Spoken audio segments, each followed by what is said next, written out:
오늘 말씀의 제목은 완벽한 반전입니다. 우리는 신앙생활을 하면서 한 번쯤은 하나님의 존재에 대해서 고민을 해봤을 것 같습니다. 하나님은 누구이고 또 하나님은 어디에 계실까요? 일반적으로 사람들이 평안한 삶을 살거나 우리가 하는 일이 술술 풀려갈 때는요, 우리의 가정이 잘 되고 또 우리의 가정에 아무런 어려움이 없을 때 하나님이 어디 있는가를 묻는다면 우리 안에 계시다라고 이렇게 이야기를 할 것입니다. 굉장히 쉽게 대답이 나오겠죠. 하나님이 나와 함께 계시고 나의 모든 것들을 잘 인도하고 계시다라는 생각이 들 것입니다. 그런데 반대로 내 삶이 무너져가고 내 삶이 통제불능의 상태에 빠져가고 되는 일 하나 없고 소리치며 기도해도 하나님이 내게 응답하지 않는 것 같을 때 똑같은 질문을 한다면 어떤 대답이 나올까요? 그때도 내 속에 하나님이 함께 계시고 또 나와 함께 하신다라고 생각할 수 있을까요?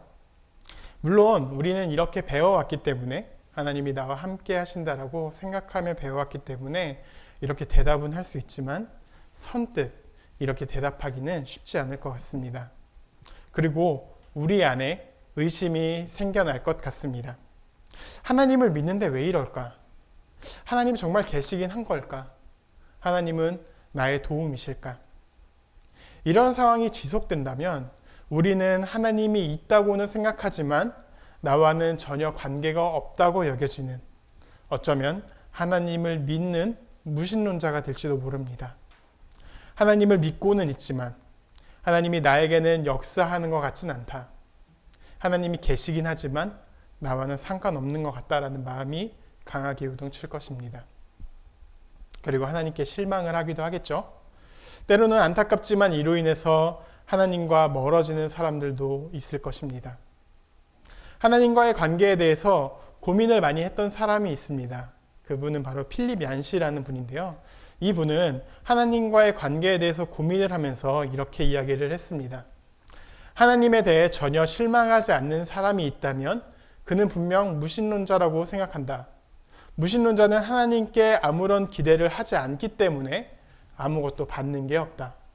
그러나 하나님께 자신의 삶을 바친 사람은 본능적으로 그분께 뭔가를 기대한다. 우리가 신앙을 갖게 된다면 하나님이 우리의 삶을 바르고 행복하게 인도할 것이라는 기대를 하게 됩니다. 이 말이 되게 아이러니하죠. 하나님을 믿지 않는다면 하나님께 실망할 필요도 없고 그 사람은 무신론자가 될 것이고, 하나님을 잘 믿는다면 오히려 무언가를 기대한다는 이런 말이요. 내 삶에 어려움이 나타나면요, 내 삶에서 드라마틱하게 삶이 바뀌기를 원합니다. 성경의 수많은 기적들, 예수님이 일으키셨던 기적들이 그렇게 드라마틱하게 삶을 바꿔왔기 때문입니다. 그러나 우리의 기대에 우리의 마음에 차지 않거나 또는 우리의 뜻과 거리가 있어 보일 때, 하나님의 뜻과 우리의 뜻이 너무나 달라 보일 때 우리는 어떻게 해야 할까요? 오늘 우리가 나눈 이사야의 본문도 이와 비슷한 문제를 가지고 있었는데요.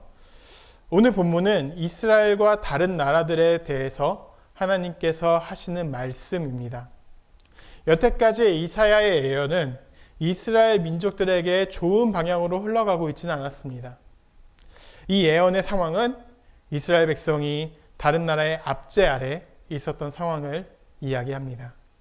그래서 이스라엘 백성들은 다른 나라의 이방신이 이스라엘의 하나님보다 더 위대하다는 것을 인정할 수밖에 없는 상황이었습니다. 이 당시의 전쟁과 이 당시의 상황은 이 신들의 전쟁이었기 때문에 이스라엘이 진다는 것은 곧 이스라엘의 하나님이 진다는 것을 의미하기도 했습니다. 이스라엘의 입장에서는 이 엄청난 배신감이 들지 않았을까요? 여태까지 이스라엘의 하나님, 우리 하나님이 정말 이스라엘의 하나님이고 또 완벽한 선민 사상을 가지고 하나님이 우리를 선택하셨고 우리를 인도하셨다라고 했는데, 이 이방신이 와서 이제는 하나님이 끝났다라고 이야기를 했기 때문입니다. 모든 희망이 절망으로 사라졌을 때, 세상이 완전히 뒤집힌 것 같은 마음이 들었을 때 하나님은 어떤 이야기를 하고 싶으셨을까요? 첫 번째로 하나님은 그럼에도 여전히 부르고 붙잡고 계신다는 것입니다. 성경 본문 8절은 이렇게 이야기를 하고 있습니다. 본문 8절인데요. 우리 함께 읽어볼까요? 같이 읽겠습니다. 그러나 나의 종 너 이스라엘아, 내가 택한 야곱아, 나의 벗 아브라함의 자손아. 하나님은 이스라엘을 부르실 때 특별히 나의 종이라고 부르셨습니다. 왜 이런 표현을 썼을까요?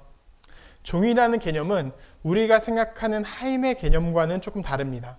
다시 말해서 우리가 사극에서 보거나 우리의 역사에서 있었던 종의 개념과는 약간 좀 차이가 있는데요. 종은 그냥 단순히 주인이 시키는 일만을 하는 존재는 아닙니다. 종은 주인 아래서 일을 하긴 하지만 이 이스라엘에서 말하는 이 종은 일정 부분은 주인과 같은 위치에 서 있을 수 있었습니다. 그 이유는 누군가 이 종을 해하려고 하면 이 종에 대한 배상을 주인에게 해야 됐기 때문이죠. 그래서 종과 주인은 일정 부분은 같은 위치에 서 있었습니다. 그런데 종의 본분은 잊지 말아야 했습니다. 종의 본분은 무엇일까요? 종은 자신의 힘을 다해 주인을 섬겨야 했습니다. 하나님께서 나의 종 이스라엘이라고 부르신 것은 여전히 하나님이 이스라엘 백성들의 주인이고 또 이스라엘 백성의 예배를 받을 만한 분이라는 사실을 기억나게 하는 것이었습니다. 그런데 이스라엘 백성은 이 사실을 잊고 있었습니다. 왜냐하면 이스라엘 백성들이 하나님이 함께 한다고 생각한다면 우리가 처음에 나누었던 이야기처럼 우리가 하는 모든 일이 다 잘 풀리고 우리가 하는 모든 일이 다 잘 되어야 한다고 생각했기 때문입니다. 그들이 성공적으로 홍해를 건넜을 때나 그들이 성공적으로 가나안에 들어갔을 때 그들이 성전을 완성했을 때 노래하면서 하나님이 함께 계시다라고 이야기를 했을 것입니다. 그러나 그들이 이방 민족 아래에 들어가게 되면 그들의 입장에선 하나님은 힘이 없어진 신, 다시 말해서 아무것도 아닌 아무런 의미가 없어지게 된 것입니다.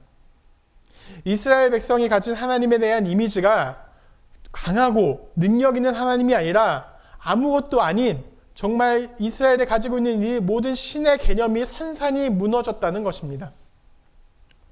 그러나 하나님은 다시 나의 종 이스라엘이라고 부르시면서 이 관계를 기억나게 하셨습니다. 어떠한 상황 속에서도 여전히 하나님은 이스라엘 백성을 부르고 계셨던 거죠. 하나님은 이스라엘 백성을 징계하셨을 뿐 그들을 버리지는 않았습니다. 하나님은 여전히 그의 백성 이스라엘에게 관심이 있으셨고 그들의 어려움 속에서 이스라엘 백성을 불러내셨다는 것입니다. 이스라엘 백성에게 무엇이 남아있을까요? 그 백성들에게는 아무것도 남아있지 않았습니다. 그들에게 국가가 남아있습니까? 그들에게 자랑할 만한 군사들이 있습니까? 그들이 정말 그들의 나라가 부유합니까? 아무것도 남아있지 않은 이 상황에서 하나님께서 이스라엘 백성들을 불러낸다고 한들 이스라엘 백성이 어떤 큰 영향력을 끼칠 수 있겠습니까? 오히려 하나님께서 큰 영향력을 끼치려면 그 당시에 강대국들을 붙잡고 일하는 게 더 큰 영향력을 끼치지 않겠습니까? 그런데 왜 하나님은 이스라엘 백성을 불러내셨을까요? 하나님은 아브라함과 야곱과 했던 약속을 기억하셨고 또 이스라엘 백성을 어려움 속에서 불러내셨습니다. 그리고 그들이 잊고 있던 관계에 대해서 다시 한번 이야기를 하셨습니다. 이스라엘 백성이 좋을 때나 어려울 때 모두 그들은 하나님의 백성이라는 사실을 기억나게 하셨습니다. 하나님은 이스라엘 백성이 이 땅에 어떤 모습으로 살아가는지에 관심을 갖기보다는 이스라엘 백성 그 자체에 관심을 갖고 계셨습니다. 우리도 어쩌면 이럴 때가 있지 않습니까? 내가 모든 것을 다 가지다가 내가 정말 부유하게 내가 원하는 것들을 다 이루고 있다가 모든 것을 한순간에 잃고 하나님조차 없다고 느껴지는 그때 말입니다. 그러나 그때도 하나님은 여전히 우리를 부르고 계십니다. 우리의 재산과 상관없이, 우리의 명예와 상관없이, 우리의 위치 아무것도 상관없이 하나님은 우리 자체를 사랑하고 우리를 부르고 계시다는 것입니다. 우리가 어디에서 어떻게 해야 될지, 우리가 무엇을 해야 될지 알고 계시고 그 자리에서 여전히 우리를 향해 부르고 계시다는 것입니다. 우리를 부르신 하나님은 어떻게 이야기를 하셨을까요?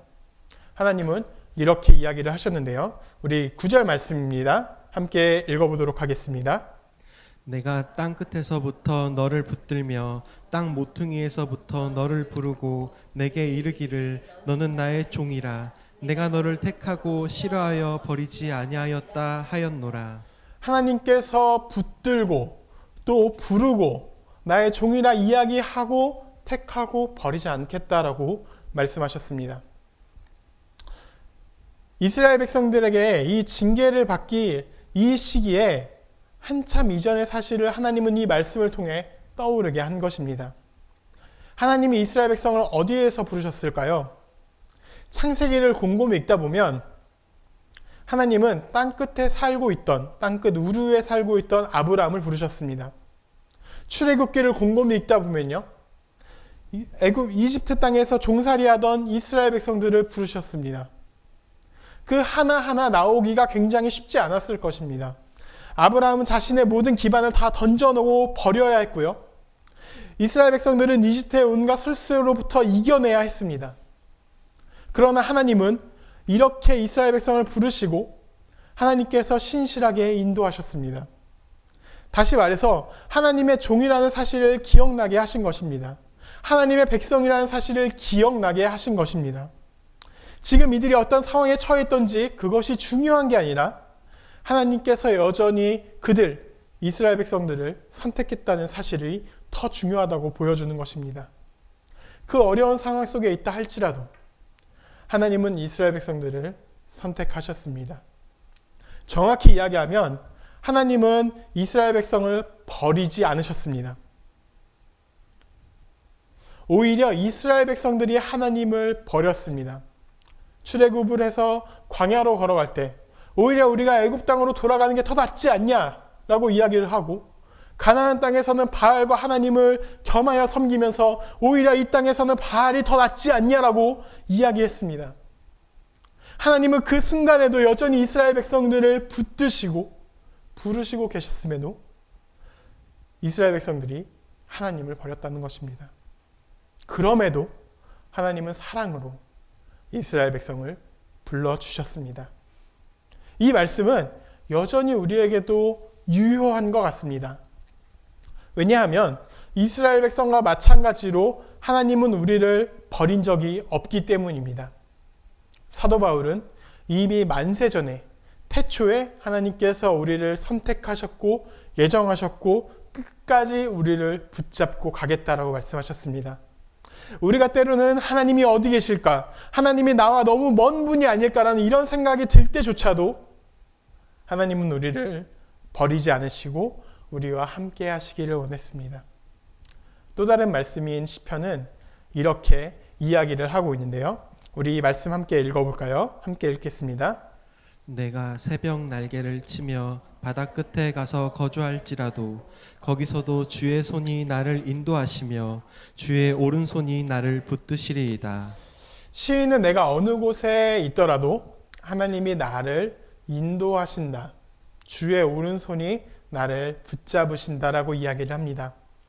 우리가 아무리 어디 숨어 있다고 한들 하나님이 우리를 못 찾으시겠습니까? 우리가 절망하고 낙심하고 하나님을 부인하더라도, 하나님을 피해 숨더라도 하나님이 그 어떤 곳이라도 우리를 못 찾으시겠습니까? 시인이 바다 끝에 거한다라고 이야기를 했습니다. 이 바다 끝은 동쪽 끝 아니면 서쪽 끝을 이야기합니다. 동쪽 끝과 서쪽 끝에 거한다 할지라도 하나님이 우리를 찾아서 인도하시고 그의 오른손이 우리를 인도하신다라고 이야기를 하셨습니다.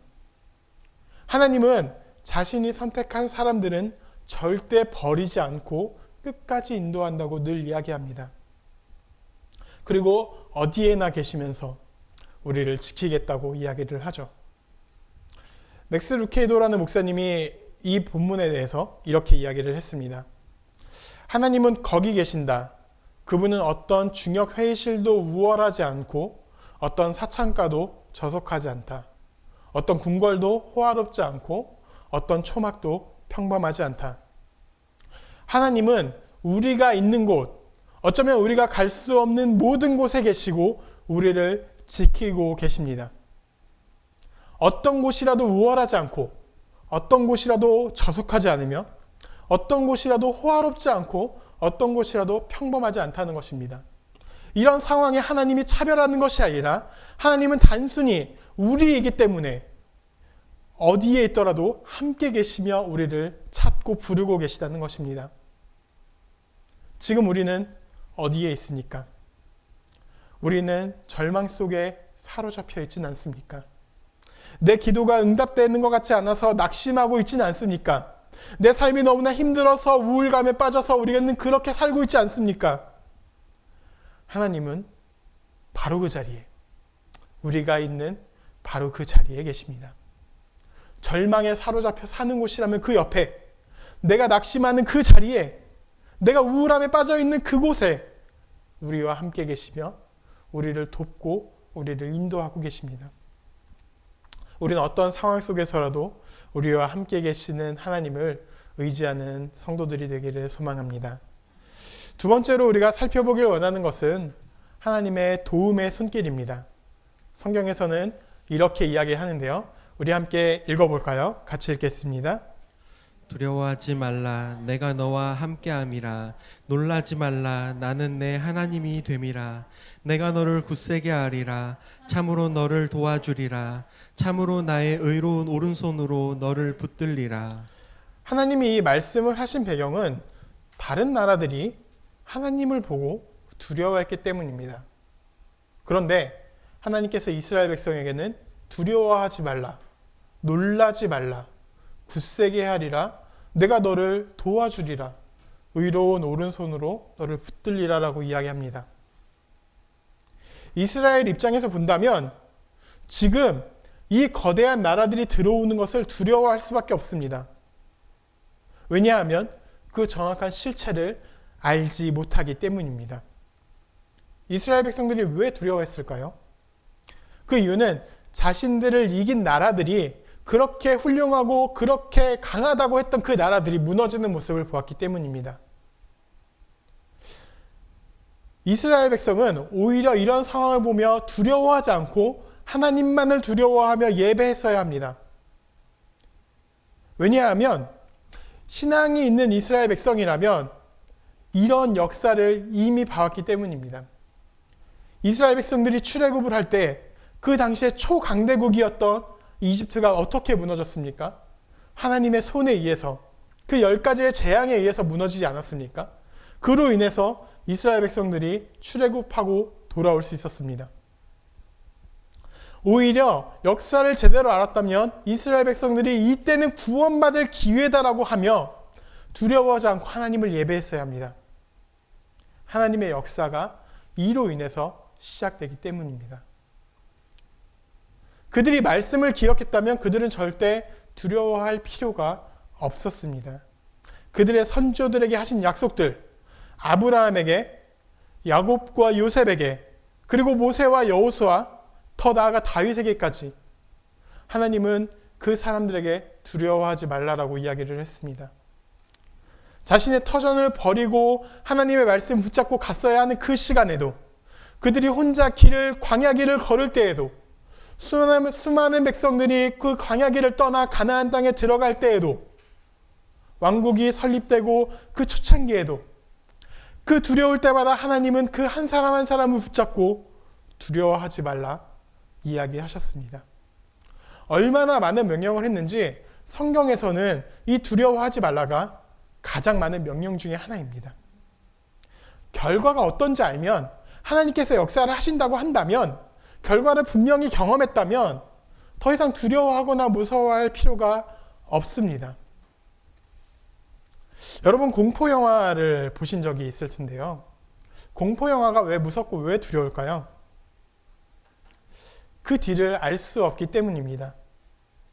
그럼 공포영화를 무섭지 않게 보는 방법이 있을까요? 있습니다.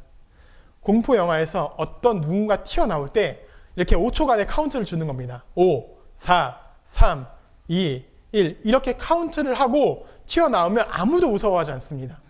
왜 그럴까요? 그 결과를 알기 때문입니다. 아니면 똑같은 영화를 몇 번 보면 여기서 뭐가 튀어나오고 저기서 뭐가 튀어나오는지 아니까 더 이상 무섭지 않습니다. 이미 결과를 알고 있기 때문에 더 이상 무서워하지 않는 것입니다. 그러나 결과를 모른다면 두려울 수 있겠죠.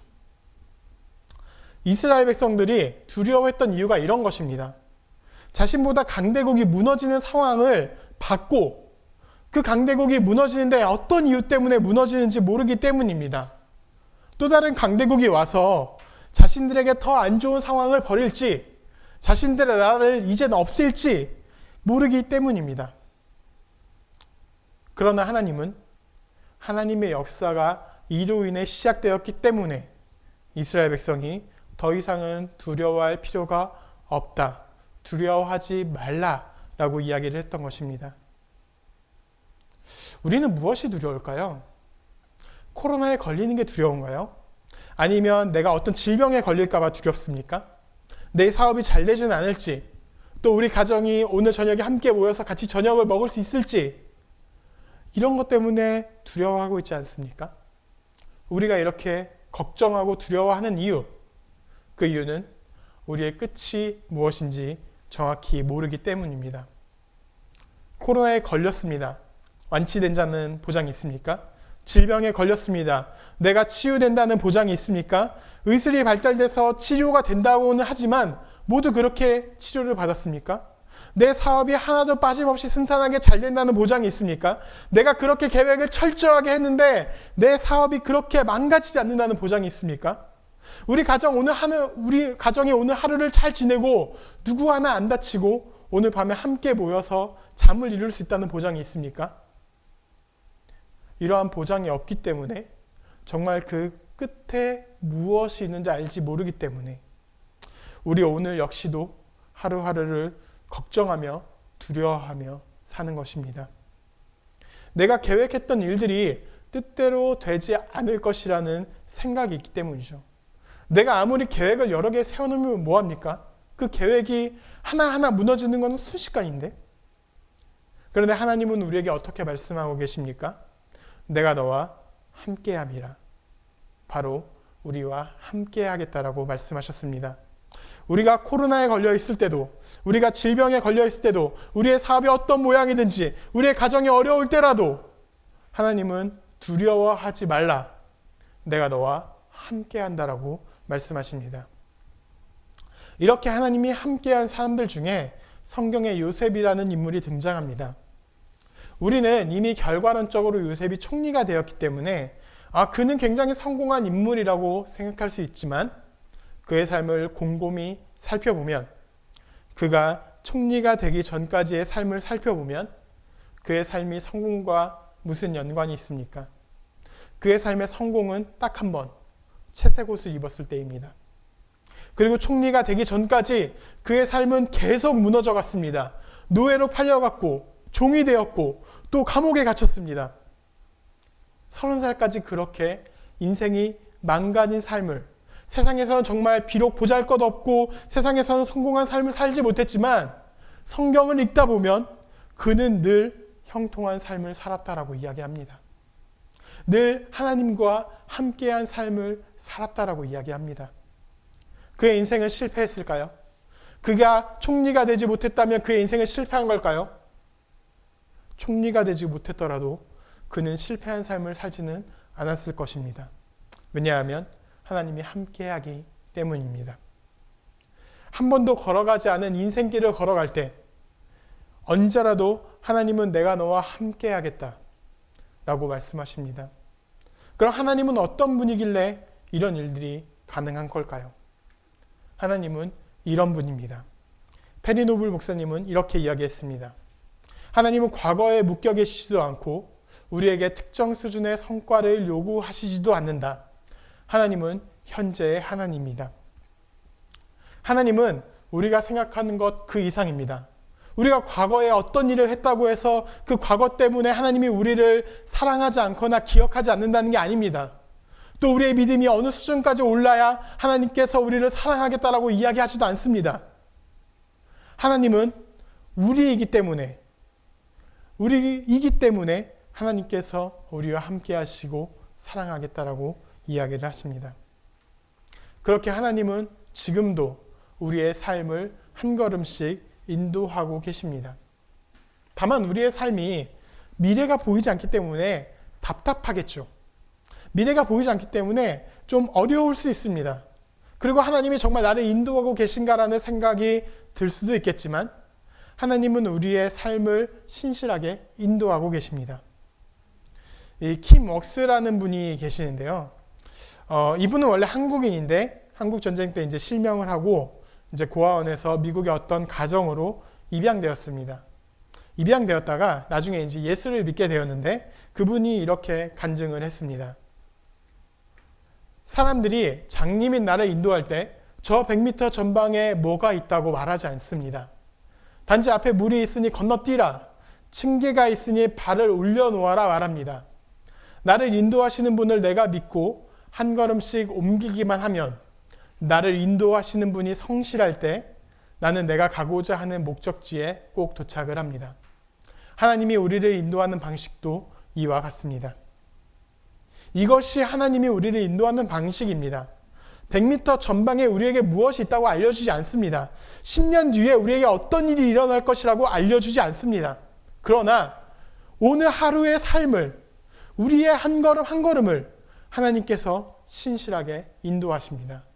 그럴 때 하나님께서 원하시는 목표, 그 목표에 도달하게 되는 것입니다. 우리가 하나님을 신뢰할 때, 하나님을 따르며 하나님과 동행할 때 우리는 하나님과 형통한 삶을 살아갈 수 있는 것입니다. 우리는 하나님의 도움을 우리는 어떻게 누리고 있습니까?